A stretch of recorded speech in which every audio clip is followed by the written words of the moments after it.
Hello, I'm Lilliana Gibbs. I wanted to talk a bit about not trying so hard. I think a lot of us have been doing that. People with managing jobs and children, caring for others, housekeeping, and God knows, all at once. It's been a very, very, very tough. And I think we all need a bit of a break. I was reading in The Guardian just recently that in China there's a new movement by some of the young tech people, and it's called Touching the Fish, and it's basically a movement towards slackening off. And these young folks have been working in an industry that expects 996 as a minimum. That's 9 a.m. to 9 p.m. 6 days a week. And in Japan they have something called the Karoshi line, and that's where they can say that the cause of death was overwork, which means 80 plus hours a week, which is 20 hours more than the legal limit. So, this is a problem in lots of places. I mean, I think America has 2 weeks holiday a year, which seems crazy to many of us. But where are we now? We don't need a boss. We don't need a parent. We don't need anybody telling us what to do, because we've got one, a very effective one, already installed in our own head. And for this lockdown, most recent one, I must say I've been hearing a lot more of mine, and it's not very friendly. It's urging me on, reprimanding me, telling me to be more productive, be more creative, be more useful, I don't know. And I don't need that voice. I know I'm responsible and I'm very motivated. I do not need that voice, so I'm really looking at ways to do something about it. And there's lots of things that I know. One is that it's a habit, and when more airtime we give, it's like any habit. The more we do it, the more it'll happen, the easier it becomes. And if we listen to this and hear and have these little inner debates and all that bollocks going on with this voice, it'll just carry on. It's like not hanging up the phone.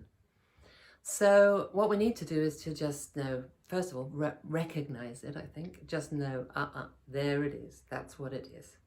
And while it's not going to go away and it's never going to die, it does have a volume control. So let's look at that. So I think we should try touching the fish and slackening off and not listening to this unpleasantness that goes on. And one of the ways I'm doing that is counting my blessings. Very easy to do at the moment. I mean, yes, I can say it's winter, it's this, it's that, it's COVID, but it's also, I live in a beautiful countryside. I'm very happy living with my husband.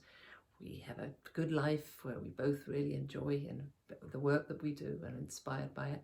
And we have a lot of time at this stage in our life to be on our own and together. There's a lot to be grateful for. And gratitude is one of those things that really boosts satisfaction. When we feel grateful and appreciate what we have, we get much, much more pleasure from having it. So it's a good one to really counter to that, the negative voice. Another thing that I'm doing is making realistic to-do lists. Yeah, sure, I've still got that mighty long one hidden bound somewhere, but I do put everything on it so I can get it out of my head. But this, I just look at it and then take off. What are the urgent, important things I want to do that I could probably get through this week? And that's what I look at. And I have more chance now for success, for crossing off more things and feeling good and productive and all the things that do give me a sense of achievement. And the other thing that I'm doing, really as a conscious effort, is to do something every day that I enjoy, something every day that I choose to do. So beyond the work that I'm doing or other responsibilities, what's something I like? And it might be doing some cooking, because that's one way I kind of unwind.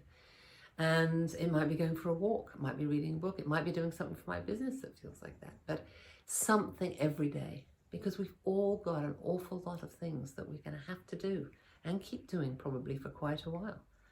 When that we're not used to doing all these things and so much done for ourselves.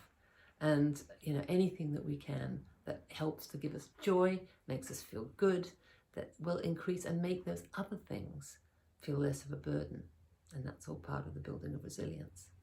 So having fun is definitely on the prescription. And then I was having a look at what the Buddhists say about suffering. And they say there's usually 3 main causes: regret about the past, worry about the future, and worry about what other people think of us. So on a good day, I look at those things and they all feel pretty manageable. So I hope that's the way it can be for you too, and that you get a chance to touch the fish.